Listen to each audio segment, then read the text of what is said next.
Hello everyone, and welcome back to Make Believe. But we're playing the house in Fata Morgana.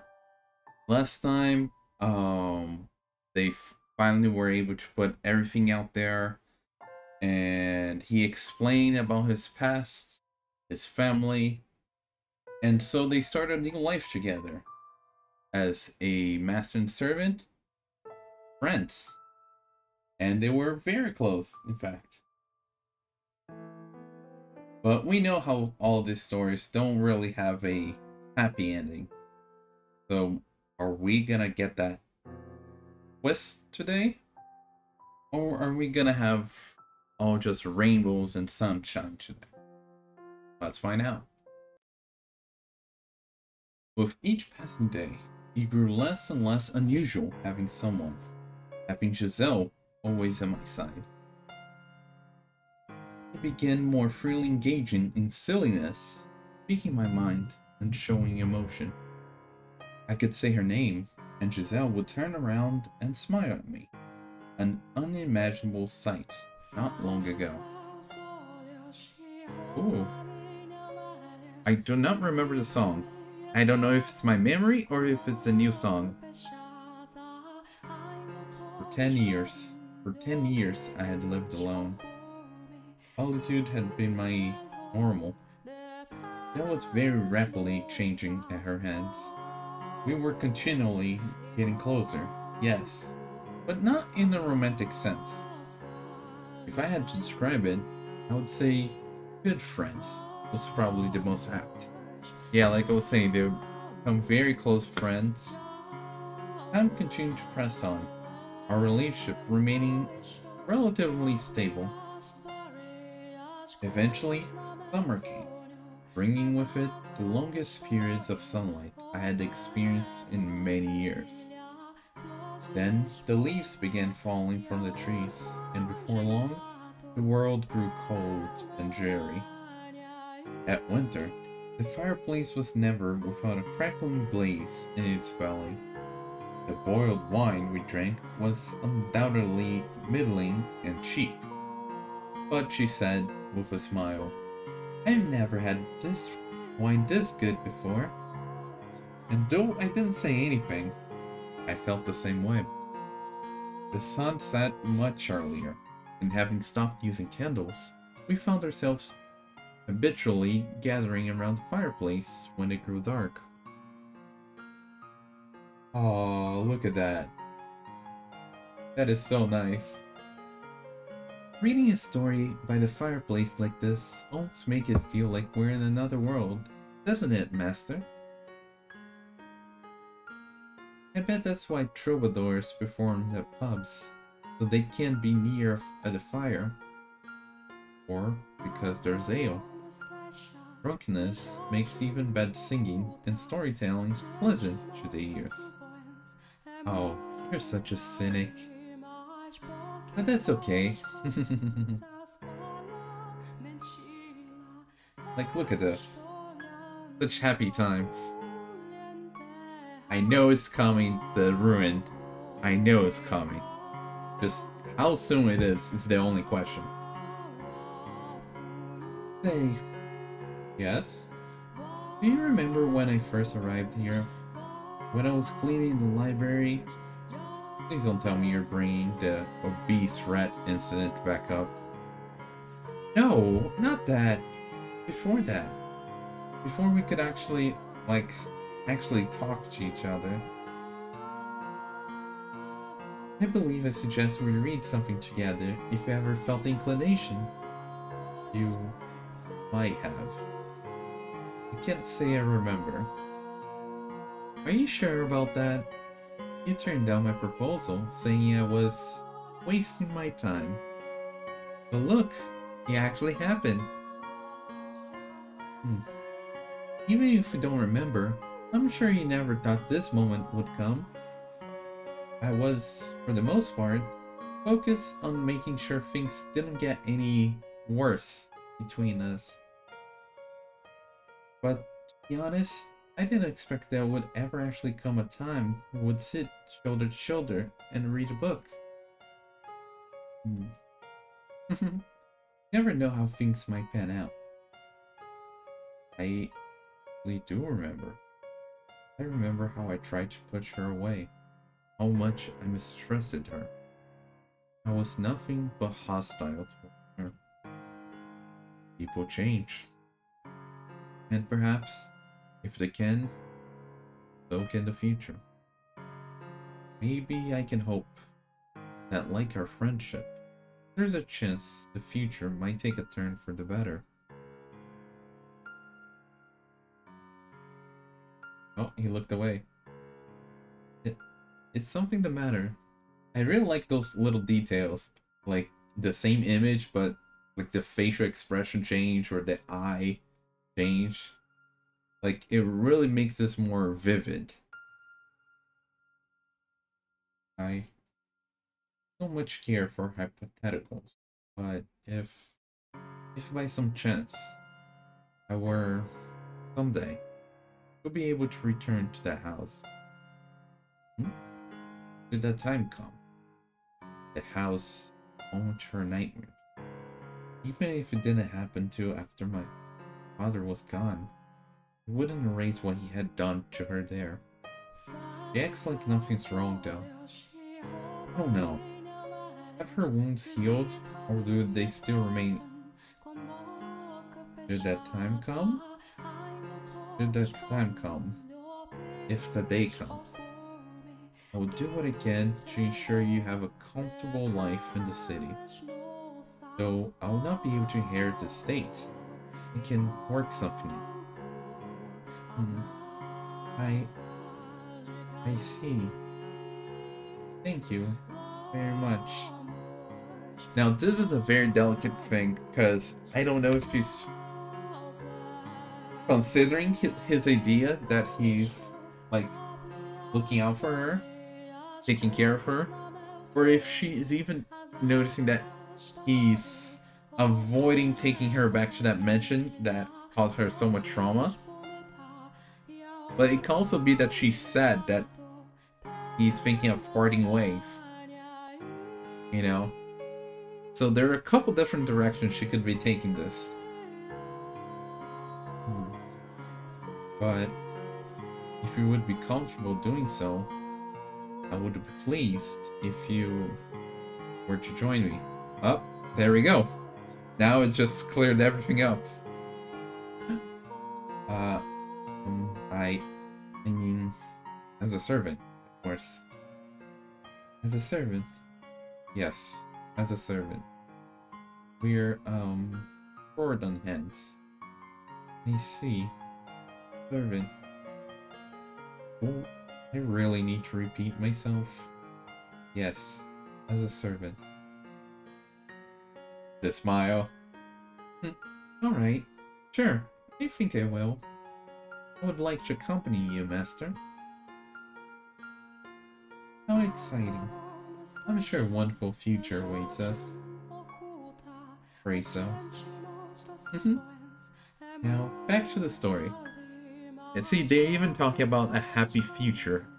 I know that's not gonna happen, which it's so crushing.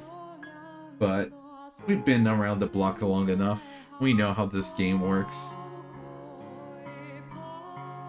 I believe we had just gotten to the point where the knight set out to defeat the monster and save the princess. I bet he was a big, buff, muscular knight. Let's not talk about how muscular he was. Phil let out a gentle laugh, and I thought I smelled something sweet in her breath. Was it her scent? Or perhaps just my imagination? I had no way of knowing. We sat so close, even the slightest shift seemed sufficient to allow me to hear the sound of her heartbeat, causing mine to accelerate. Curiosity flooded my mind. What might she be thinking right now? What does she think about me? And as much as I tried to banish them, I frustratingly failed. I was just getting caught up in the moment. I had just briefly lost my way. Though I tried to convince myself otherwise. It was all in vain. When had my pulse gotten so rapid? When had my skin gotten so flushed? When? How? Why was this happening? I thought I had already learned my lesson about having feelings for someone else.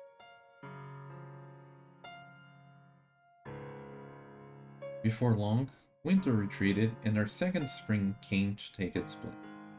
A whole year had passed since we had resumed living together, and I don't think it was my imagination that this year felt much warmer than last. Spring seemed to have arrived a bit earlier than in previous years. One night, when the breeze carried on its pleasant residual warmth, Michel escorted me out to the garden. Come on, master, hurry up. The middle of the night. What's so important? I just found it myself, and I couldn't wait until morning. A rose. It blossomed. A rose? Oh, look at this rose. Like all the water drops on it. Very nice art. Michel had, over the past year, cleaned up the nests of weeds that had been strangling the garden. Off to the side of a small plot of turned soil, blowing in the wind beneath the moonlight, was a single red rose. When did you... Last year, I requested flower seeds, but I just couldn't get them to grow, and I was starting to think they never would. But look, it's only one, but it did. I had no idea. Of course you didn't. I didn't tell you. Why would you keep it from me? I wanted to make it a gift for you, master. What? Why? Roses make wonderful gifts, supposedly. No, that's not what I meant. Why me? I haven't given you anything. Consider it a symbol of my hope that we'll still be this close another year from now. If we are, then this is yours. I don't follow her reasoning. I don't follow it at all, but the sight of the deep red rose almost melting in the dark night was perhaps the most wondrous thing I had ever seen in my life. I had never understood why so many people found flowers so enchanting. They were always just plants to me. But that one, on that night, was undeniably beautiful, majestic even. And like a young child seeing a flower for the first time, my hand automatically reached out for it. Not knowing the proper way to appreciate flowers, I didn't gently caress its petals or take in its fragrance, but snapped its stem.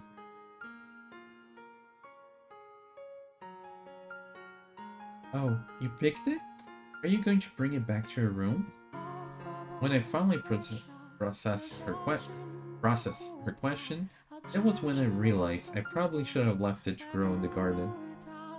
From the base of its stem, where I had plucked it, a droplet succumbed to gravity and fell to earth.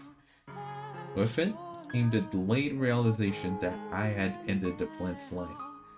But it was overpowered by childish possessiveness. This stunning flower was mine. Moonlight trickled down from the heavens, giving a gentle bluish tint to my hands and a smile on her face. You're going to need a face then. Give me just a minute. For the briefest moment, the moonlight must have played a trick on my mind. Oh? Yeah, I was expecting that. Look at that. Now I don't know which one to use as a thumbnail. Though of course you guys already know the answer. Huh? Master?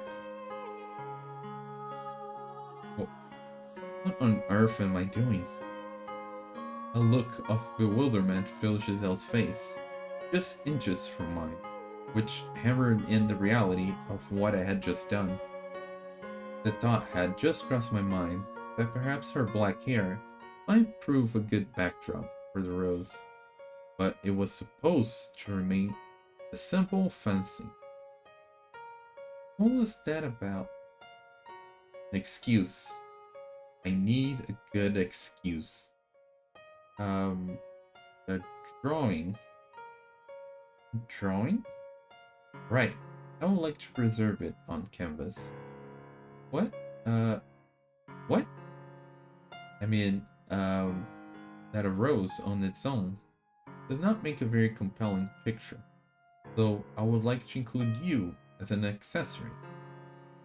Wait, you want to draw me too? Merely as a background element. Don't think too much about it. You're slightly more interesting than a face, that's all. Just slightly, though.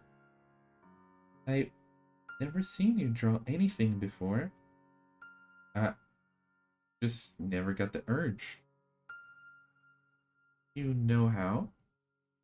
Many years ago, my brother taught me. I don't think I can handle being a model. I've never had a drawing done of me before. You would probably be better off with just a rose. You gave it to me, didn't you?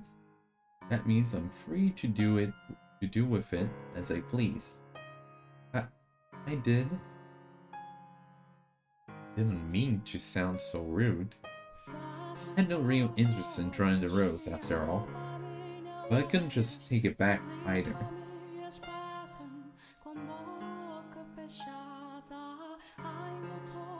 Giselle had shrunk back quite visibly, and I couldn't bring myself to look her in the eyes. So I fled to the cellar in search of supplies to escape the oppressive awkwardness. At the far wall, I found a rectangular pan of wood and several sticks of charcoal. My materials were obviously nothing compared to what a court artist might use, but I was clearly not going to be able to do the portrait any kind of justice. God, what am I doing? I went to bury my head in the sand. Giselle was waiting for me in the stained glass chamber. It seemed she was still just as uncomfortable as when I had left her. She gave me a fleeting glance before averting her gaze again. If only she would laugh, or make it seem like usual, it would make things so much easier. Why did she have to choose now to start acting meek?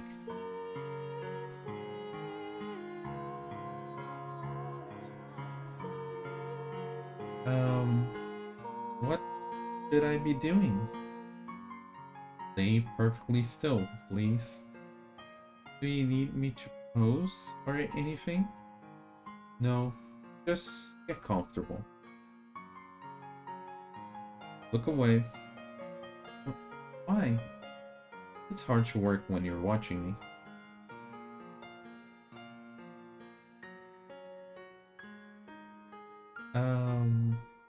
What? I feel like I have to sneeze. Hold it in, please. Oh yeah, that's definitely how you talk. Like, I need to sneeze. Well, just hold it in, you know? Why didn't I think about that earlier?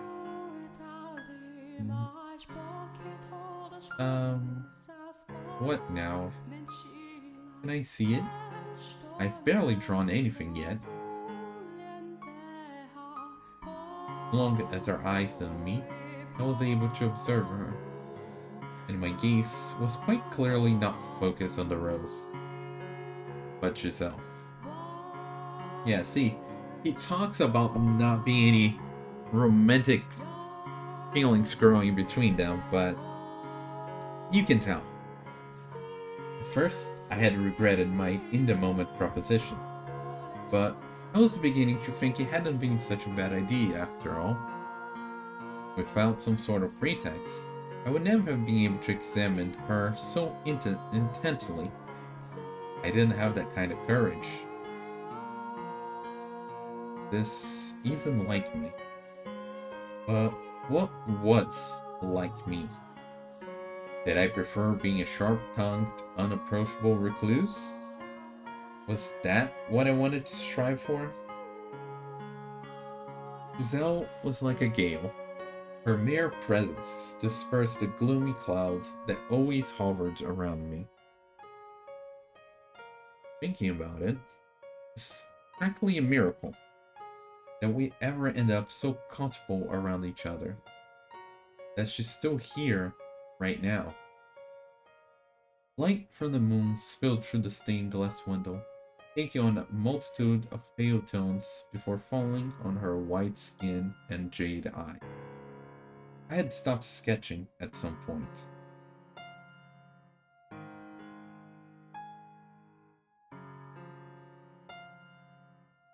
What in the world was going on? One of my roses had finally bloomed, which I thought would put a smile on Michel's face. But rather than improve his mood, it had made him go all strange. It had made him say he wanted to draw something.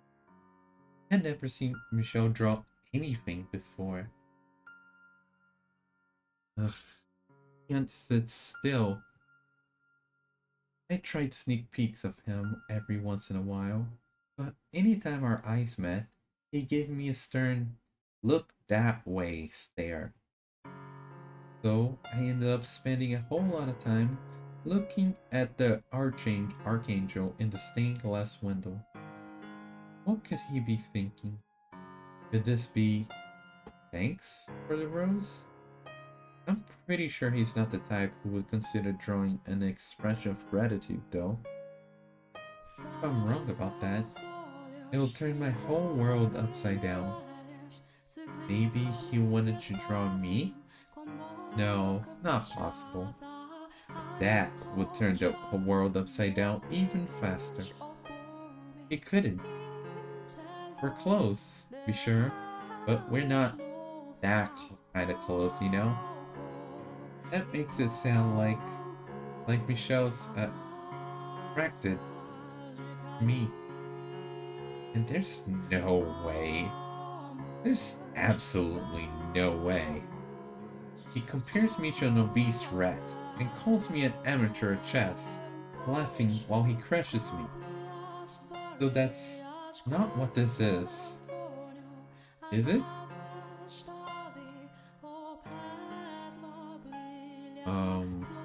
Huh? Oh, yes? If it's too much trouble, you're free to leave. This will take a very long time to complete. Oh no, no trouble. Had a very stern look on your face, though. Was doing that bad a job at hiding it? I don't want to force you to do anything you don't want. It was foolish of me to ask of you. I'm sorry. Honestly, it's no trouble. I mean it. You just took me by surprise, that's all.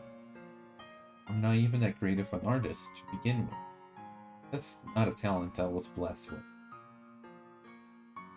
If I'm being honest with myself, I can't imagine anyone would be pleased to have a bad art drawn of them. What was he getting so negative about? I was the only one making a face. His head had turned slightly downward, a forlorn shimmer in his eyes.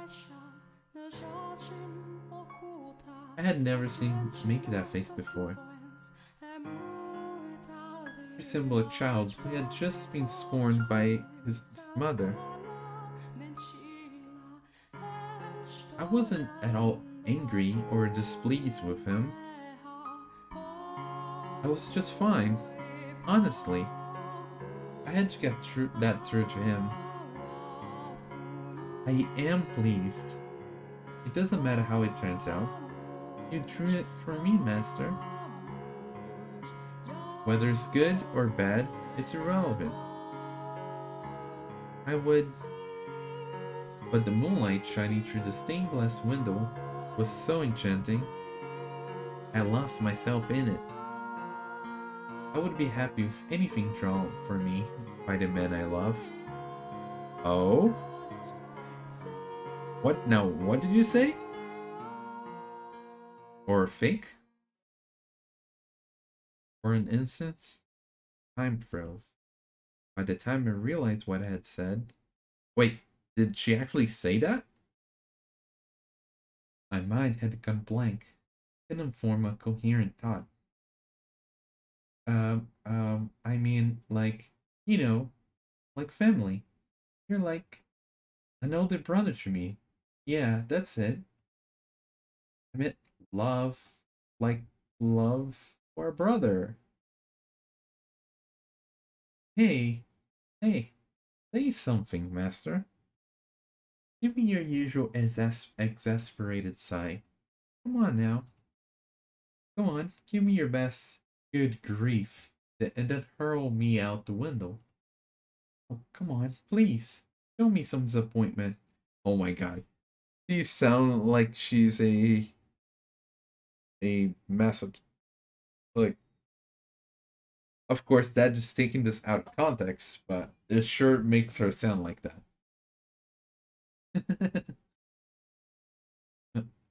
Master?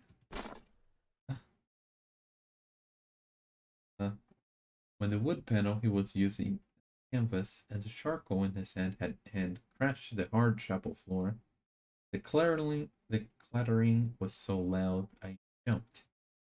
I didn't have the presence of mind to wonder why he had knocked over the canvas, or why his hand appeared to be shaking. Because you basically confessed to him? Uh, uh, let, let me help you with that. Step towards him. And I did. The moonlight shining down on us intensified. Oh my god, and switching between the reviews. Oh my god, this is the moment. And our gazes of Jade and Ruby intertwine. Okay, now how can I make the voice for this? I can make two voices at once. Now, do we have an image for this? We do.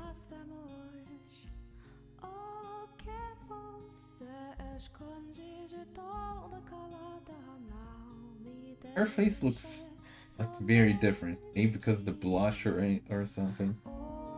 And his face does not look like that surprised or interested at all.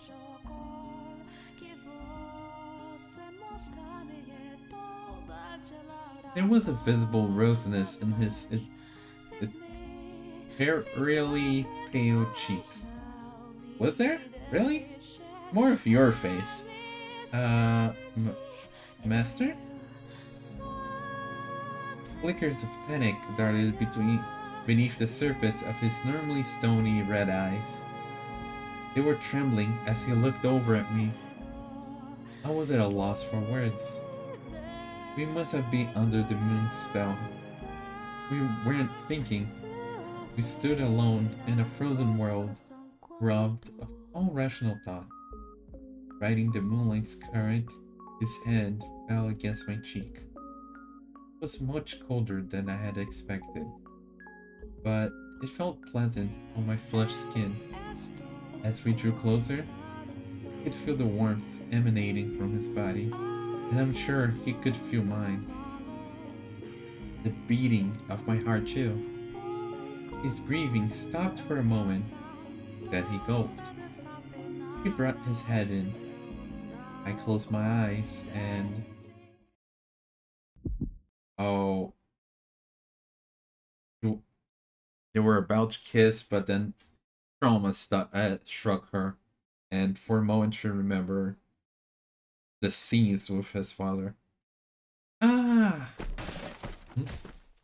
Then I shoved him away with all my strength. Ah. Michel rolled back, knocked his head on the side of a pew, and began groaning in pain, which is when I finally realized what I had done. Done, Giselle. Uh, uh, I'm sorry. I didn't mean to. Uh, are you hurt? Fine. Sorry. You startled me. I really, truly didn't mean to knock you down.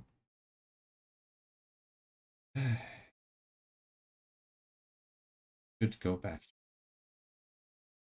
Sorry for all the trouble I've caused you. What? Get some. Good night. Ah, he turned away, marching off into the corridor, enshrouded in darkness. There was a heavy air of loneliness hanging over him, which gave rise to phantom images of him actually disappearing into the darkness. I had caused that, but I hadn't realized until it was too late. Felt like someone was sitting on my chest. Why would I ever do that to him? Of course I'm going to hurt him reacting like that. Maybe I was hoping he would say it was just one of his jokes. Why want it to be a joke? Had that option. Could pretend nothing ever happened, and tomorrow go back to the way things were before. But if I did that, there would almost certainly never be a second chance. You were okay with it. You wanted it, Giselle. Quit lying to yourself. You were the one who said you loved him. And that was no mistake. You wouldn't sit shoulder to shoulder and read a book with someone you didn't care for. Wouldn't enjoy eating supper with someone you didn't like. You wouldn't be able to live happily with someone you didn't love. You have to go after him, find him, and tell him the truth.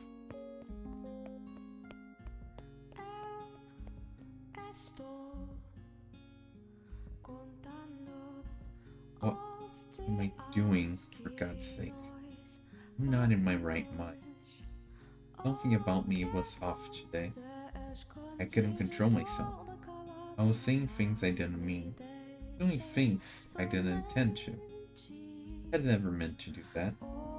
But at this point, I had no choice but to admit my feelings. I couldn't pretend I didn't know they were there anymore.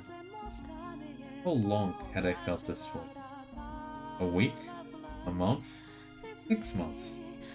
Or maybe a full year? Had they already developed when we started anew? No, the when didn't matter. It didn't change the facts.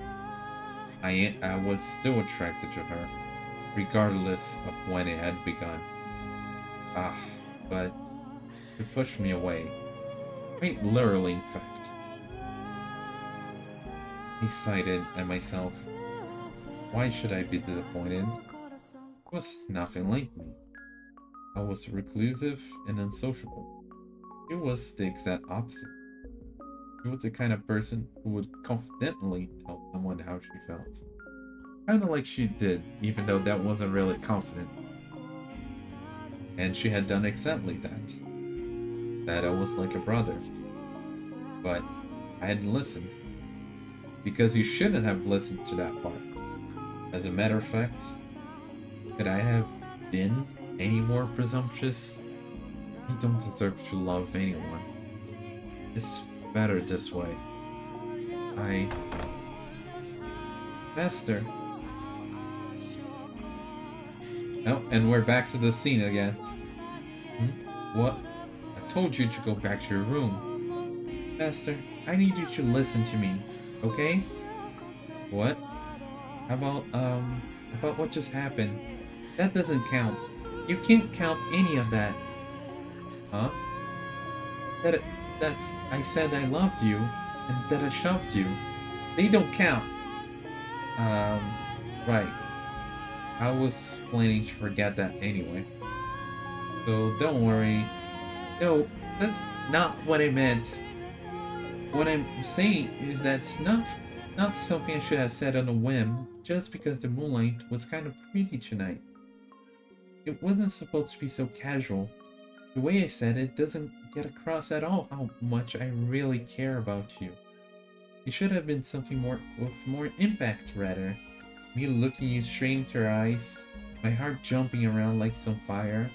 That's how it should have said it. What? What are you... I'm saying, I want you to give me one more chance to do it right. Giselle, I, I, um, I, I, I... Calm yourself. I am calm. In no sense of the word are you calm. Fine then, I'm not calm, but I am clear-headed. I mean every last word. Listen, listen very carefully. I, I, I, lo I love you. I love you so much I feel like my heart's going to explode. What? Huh? You mean like family? Like a brother, right? Romantic love. Romantic. What? I wasn't upset back there. No, I was elated. What? Oh my god, Michel's so lost here. My mind couldn't keep up with what I was hearing. Half out of breath where she stood, Giselle was frankly insisting that she loved me. Was I dreaming? Uh, Master? How do you... I'd like to hear how you feel about me. Assuming I interpreted that correctly. You were going in for a kiss back there, right? Right? So, I can take that as your answer? Giselle looked up at me with bleary eyes. She had feelings. For me. It was a miracle. I could hardly breathe. It felt like someone had stuck their hand in my chest and was squeezing my heart. I just had to say yes, and a smile would spread across her face.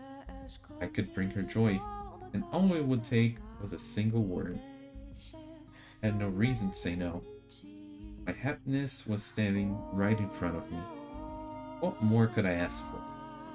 All I had to do was reach out and claim All I had to do was reach out and claim for it. Oh my god. Why can I not say this line? All I had to do was reach out and claim it for myself. I had tried to do exactly that in the chapel, and I could do it again. I loved her. I was a twisted man, cast out of the world and left with nothing. I had no way to make her happy. But still, Don't tell me you've forgotten what you are. Tell me! There was no moonlight to give me that nudge. Not feel that way about you. Oh, he backed away. What? I confused for a moment. I apologize for the misunderstanding that seemed to have caused. All that color drained from her, like a flower, wilting before my eyes. Heavy sighs spilled from her lips. Her jade eyes swayed lifelessly back and forth. I hadn't thought mere love could possibly have such weight, but she looked as though I had just told her she was to be executed. I mean, you basically rejected her, dude. I see. I'm sorry. But that's all because of his lack of self-appreciation, of self-worth.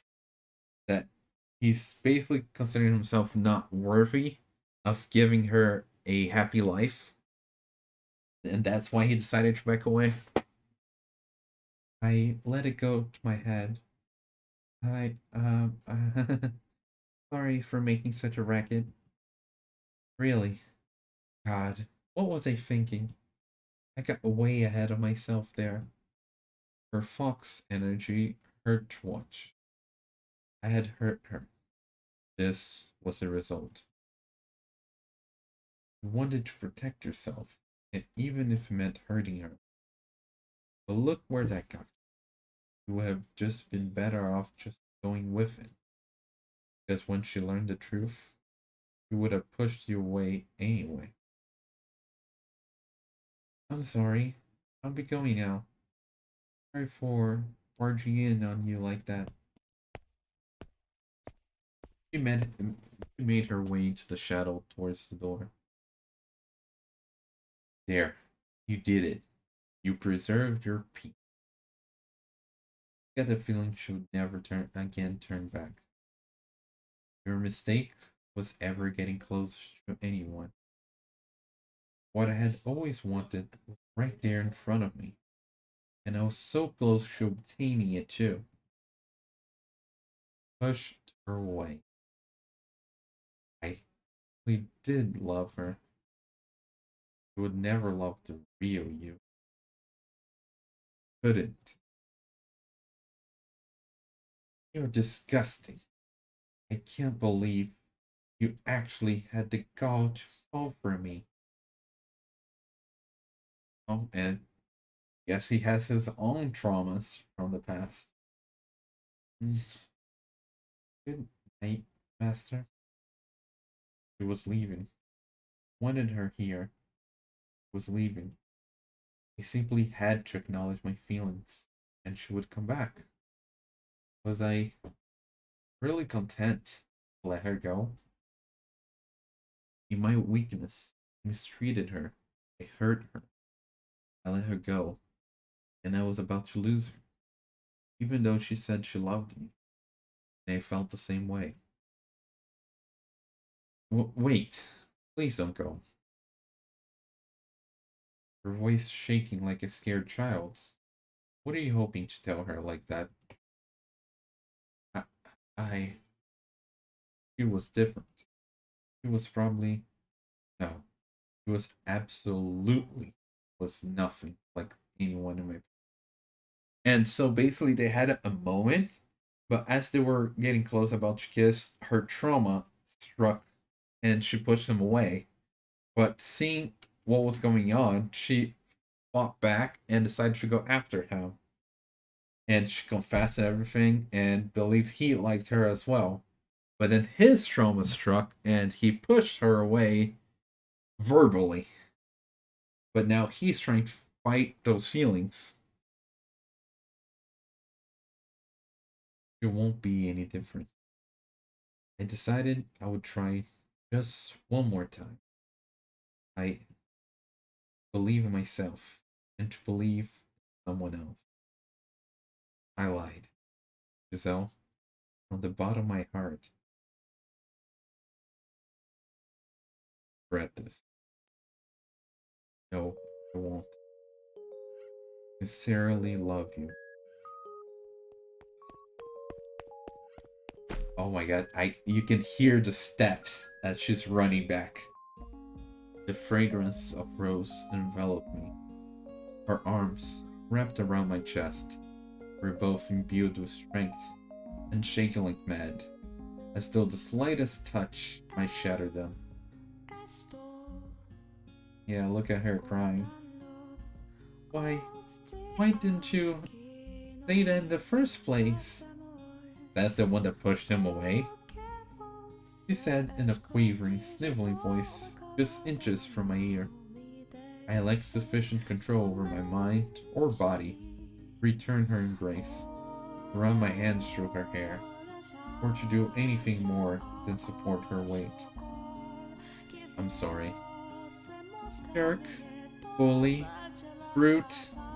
You don't get to play this one off as a joke. I am truly, sincerely sorry. You've given me two different stories. Tell me, which one's the truth? Were you just confused? Or do you actually love me? I want to hear you say it again. The truth is, I love you. Again, I love you. Without fumbling this time, I love you, as I said several times now. Not good enough. Again. Have mercy, please. I'm about to die of humiliation. Can I really believe you this time? You're not going to say you were lying again? No, I won't. Then we both feel the same way about each other? Shockingly enough. What's there to be shocked about? I didn't think there was anything likable about me. Ugh, you really have to do something about that pessimism. I'll try. I'm in heaven. I'm so happy I could cry. You are crying. You are. All over me, in fact. Oh, thank goodness. Thank goodness. When you first said no, everything went black. I wasn't sure what I would do anymore. I had lost all hope. I really do feel bad about that. But you had a change of heart. Now you're willing to have me. Yes. And everything I bring with me. That was the idea. Absolutely everything, right? You're pushing that point rather hard. I have a request. Something I don't think I could ask you at any time but now, while we're in the moment. I will do anything, so long as it is within my ability. Tell me, what is it? Will you look at my naked body? Oh, because of the scars his father gave her? What? More specifically, my scars. You are going to have to see them eventually, after all. In which case, I would like that to be now. A year ago, I had refused to look at her scars. I had been certain I wouldn't be able to accept what they represented. The abuse my father had subjected her to. If possible, I would have preferred never having to face that. But I, more than anyone, needed to know. It was my responsibility. I had to accept reality, not dream this or avert my eyes. I had to face up to what had been done to her. Okay.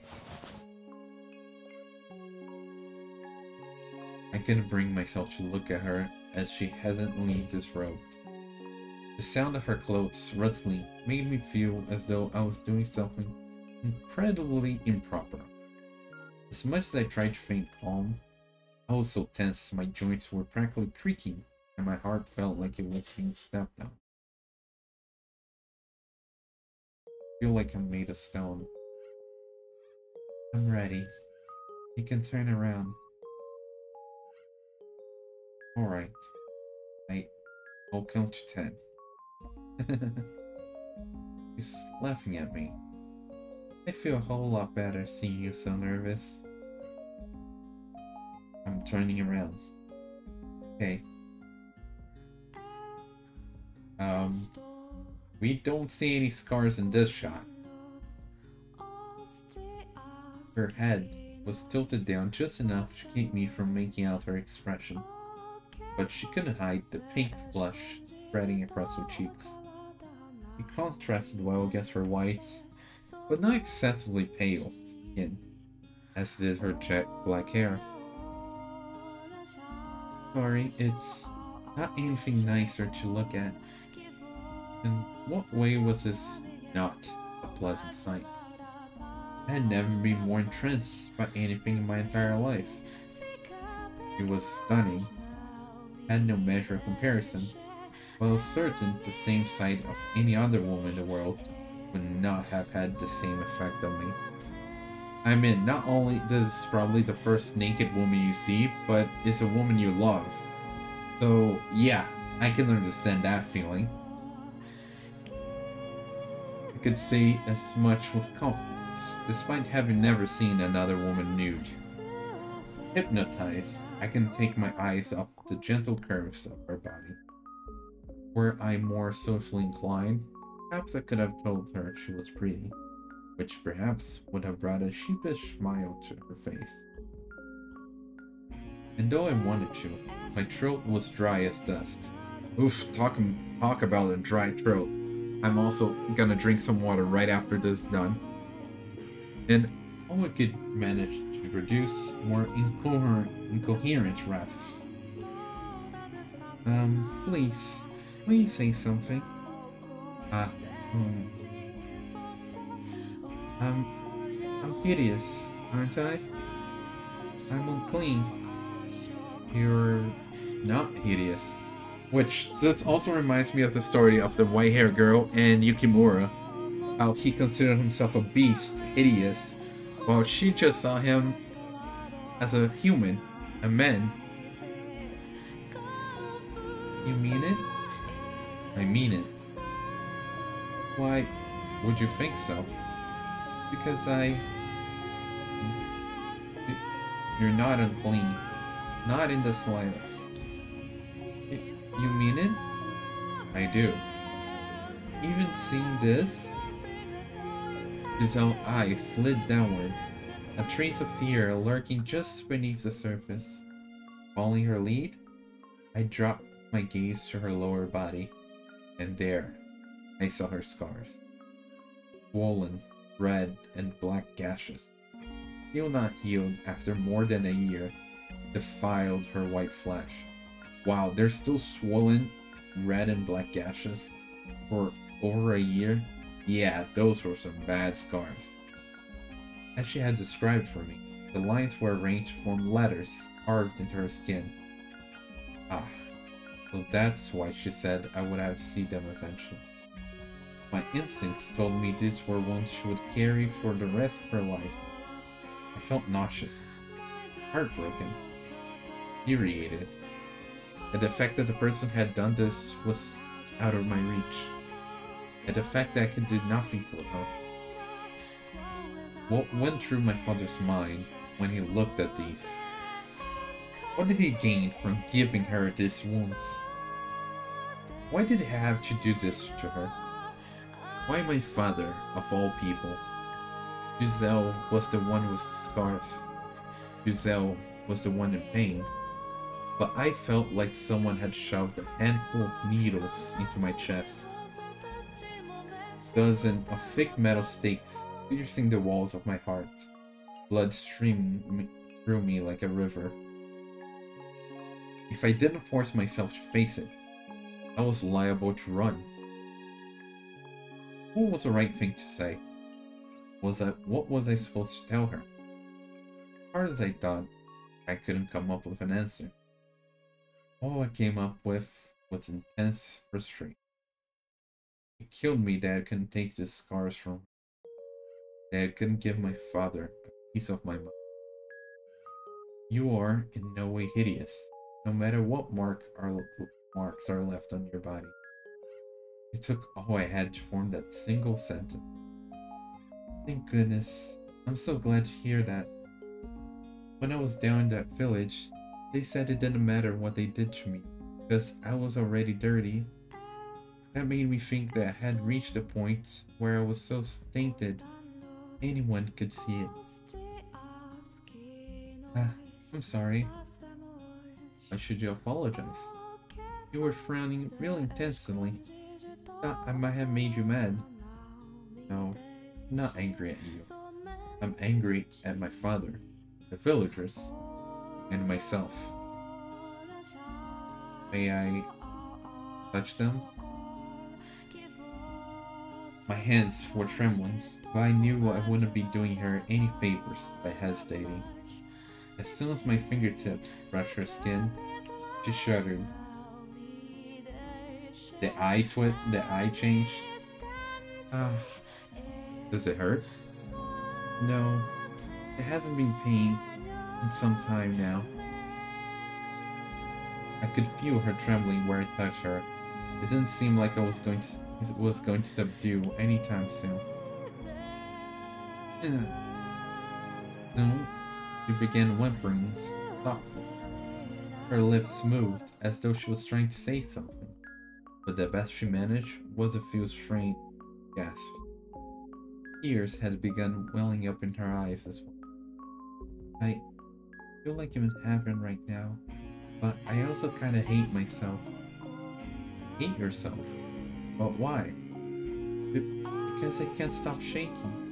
I'm overjoyed to feel your touch, but I can't control my body. I know you're nothing like that, but I keep seeing flashes of you doing other things in my mind. It kills me that my body won't react the way I feel in my heart. I was foolish to have ever thought these wounds might have healed. Just as scars remain on her body, so too did it remain in her heart. Unlike the physical wounds, though the ones inside her seemed to still be raw and bleeding, she just did a good job of acting normal that I had begun to think she might have gotten past them. Of course not, you blind fool. You shoved me back there because it brought back those memories? That's right. I'm sorry. I'm really, truly sorry. Why are you apologizing? I should be the one. Do you have any desire to place a curse on him? What? Do you want to curse Antony? If you so desire, I might be able to make it happen. Cast a curse on him. Perhaps even a fatal one. I ignore the fact that he's my father. I don't consider that man's family anymore. I want you to be honest with me. If, hypothetically, such a thing were possible, would you want to curse him? No, I would not want that. Why not? You have every right to take revenge. For what that man did, he deserves punishment. He inflicted so much pain on you. You're still shaking, more than a year later, and you can't just let him get away with it out of the goodness of your heart? Hypothetically, if you wanted to curse him, I wouldn't do it even hypothetically, and not out of the goodness of my heart. I'm just a coward. A coward? If curses were real, and he were to die by one, then I would never, ever be able to forget. If my resentment for him took his life, that would mean he had damaged me so permanently I was never able to get past it. I don't want that. I want to be able to forget. I'm still shaking now, but one day I want to be able to proclaim proudly that he no longer has any control over me. That's very courageous of her. But I appreciate the sentiment. Setting aside your choice of method, you asked out of concern. That's more than enough for me. A soft smile spread across her lips, but all it inspired in me was powerlessness. She was putting on an act. Was the sentiment really more than enough? Of course not. Not when she was still trembling so much. But what was I to do? What was I, unable to leave this house, helpless against the will of the Bollingers, to do? I was incapable of assuaging her pain, wasn't I? I couldn't do anything. Could I? Before I throw in the towel, I need to take some real time to think. Stop running from the problem. Figure out a real way to give her what she wants. That doesn't involve curses and angry words. There has to be something only I can do. Giselle. I took the hand that had been tracing her scars and slid it around her waist. Even now, her trembling showed no signs of abating. I would never. The one thing I could do, hurt you again, was to wrap her trembling body in my arms. I want you here with me. All I ask of you for now, to be by my side. You can be scared, and you can quiver, but please, don't apologize for it. Please don't feel bad about it. I promise not to turn my head away from your pain. So I ask of you, try not to keep it buried. I have no power of influence. I don't know all the right things to say. I am a man with nothing to his name. But the one thing I do have, the heartfelt desire to do whatever I can for you. As soon as I tightened my grip around her waist, she lurched forward, throwing her arms around me. Ah. Muffled whimpers resonated against my shoulders where she had buried her face, her head. Eventually, they grew into unfettered sobs. And my bedchamber was enveloped in the sound of weeping. She cried like a little child. The usually strong-willed, cheerful, optimistic Giselle wailed from the depths of her soul. This past year, she had constantly been nudging me forward. It was always her leading the way. There had undoubtedly been moments where she had wanted to cry like this, but couldn't. So starting now, I was going to try and support her too. I was sure it wouldn't mess something up, as I had little experience being caring. It would probably anger her, probably stress her out, probably make her cry. But I had found my resolve, had overcome hesitation. I was sure I could do it, that I could create a place where she could find peace. I could surely... Giselle didn't stop crying until the sun had begun peeking over the horizon. I had, as I said, not looked away, simply holding her in silence. She had a decidedly not childlike frame, but she seemed incredibly small in my arms. We felt each other's warmth from my clothes. Between sniffles, Giselle said softly, "Oh, and we're back. One day, I'm certain, I'll be able to, without any hesitation, be properly joined with you, and it will be wonderful. Right now, I still can't control the shaking, but eventually, I want to be able to put my hands on you too." The affection infused in each and every word was palpable. Sometime later, she drifted off to sleep, exhausted. I prayed from the bottom of my heart that at least tonight it would have pleasant. And that went on for a bit longer than I expected. But yeah, I think we should be stopping here. I was planning to stop like 20 minutes ago, but things just kept going, and I wanted to just finish that scene. But yeah, they've been growing closer, and even though he said it was not romantically, there was those romantic feelings hiding underneath. And little by little, they unintentionally started to come out until they were about to kiss. But then her trauma struck her, which pushed him away, and he was running away to his refuge. But she decided to accept that she loved him, and she would fight her trauma. So she went after him. And he initially rejected her because of what seemed to be a trauma from his past, of people rejecting him. But because of his love, he decided to push that aside and give it one more try and accept her love as he confessed his own feelings. So they were finally able to confess to each other and be in a relationship.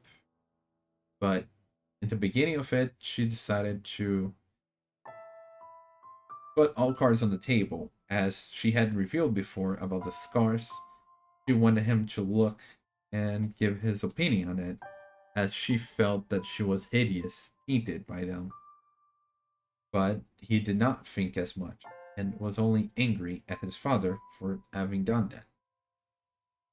So, well, they are in a relationship. They are gonna be taking small steps towards getting over her trauma so they can finally be joined as one. Now, I don't know where gonna be going from here, but I guess we'll just have to wait and see. So with that being said, see you next time. Bye.